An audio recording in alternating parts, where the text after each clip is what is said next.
Why does Fillna with median on Dataframe still leaves NaN and Pandas? I've seen this and this thread here, but something else is wrong. I have a very large Pandas Dataframe with many NaN values. I want to replace them with the median value for that feature.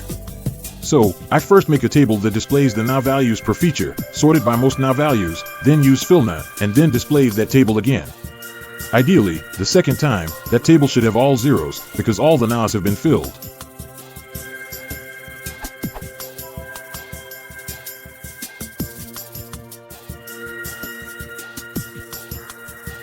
However, I get these two tables. Null count tables, before and after. And if I take a look at the data frame, you can see NaNs in it.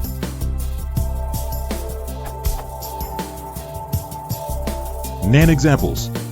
It seems like a common problem with Fillna is that it returns a copy, unless you use in place equals true, like in the linked threads above, but I'm not doing that. I'm overriding tt_def, unless I'm misunderstanding something. You can see that the lot frontage feature actually does disappear from the second table, implying that the Fillna did work for it. So why isn't it working for the others? What I suspect is the culprit, though I don't know why, is that NaN doesn't actually mean NaN for these features. If I look at the data description file, it says garage finish, interior finish of the garage. Okay, that's fine.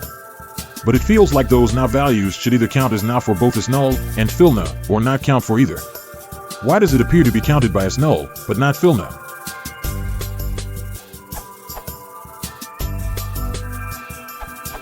The problem is with this line. Your data frame has strings and you are attempting to calculate medians on strings. This doesn't work. Here's a minimal example.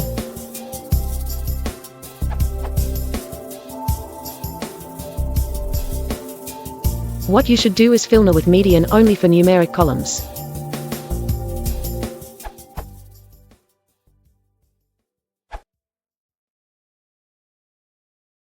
If you want to support the channel, please consider liking and subscribing.